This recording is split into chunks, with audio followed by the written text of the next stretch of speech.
ٹوٹے ہوئے دل کی آواز صرف اللہ کو ہی سنائی دیتی ہے۔ جب ہم ٹوٹ کر بکھرتے ہیں تو سب سے پہلے اللہ کو ہی دکھائی دیتے ہیں۔ جب ہم دنیا میں کوئی ایسا انسان ڈھونڈ نہیں پاتے جسے آپ کی تکلیف بتائیں تب وہ ہمیں سنتا ہے۔ جب ہم پوری کائنات میں خود کو اکیلا محسوس کرتے ہیں تو اللہ کو اپنے ساتھ کھڑا پاتے ہیں۔ پھر مایوسی کیسی؟ جس کا اللہ ہے وہ رو سکتا ہے، بکھر سکتا ہے، ٹوٹ سکتا ہے، لیکن کبھی مایوس نہیں ہو سکتا۔ کیسے ممکن ہے وہ نہ ملے جو تہجد میں مانگا گیا ہو؟ اور اللہ تمہیں تمہاری سب سے عزیز چیز کے ذریعے آزمائے گا۔ دعا کریں، توکل رکھیں، صبر کریں، وہ کن فرمائے گا اور معجزہ ہو جائے گا۔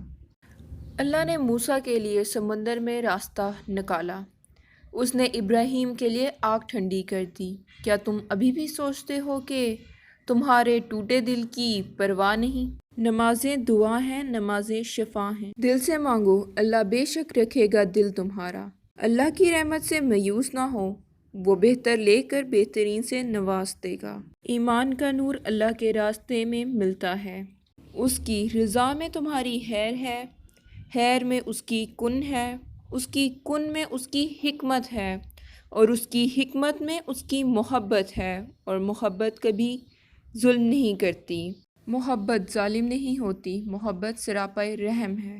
دنیا کا ساتھ مطلب تک، اللہ کا ساتھ حشر تک۔ امید کا دامن مت چھوڑیں، کمزور تمہارے حالات ہو سکتے ہیں، اللہ کی ذات نہیں۔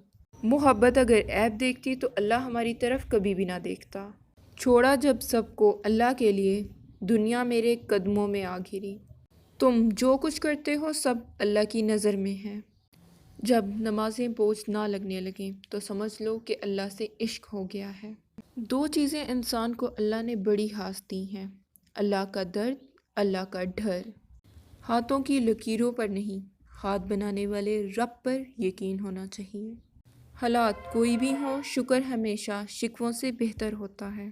اللہ سے ملاقات کرنا چاہتے ہو تو نماز دل سے ادا کرو۔ میں نے غلطی کی، اس نے پردہ ڈالا، میں نے سجدہ کیا، اس نے تھام لیا۔ وہ رب اتنا کریم ہے کہ ناراض بھی ہو تو بھوکا نہیں سونے دیتا۔ تم اللہ کے آگے رو لیا کرو، وہ تمہیں کسی کے آگے رونے نہیں دے گا۔ اللہ کے فیصلوں پر راضی ہو جانے سے مشکلیں آسان ہو جاتی ہیں۔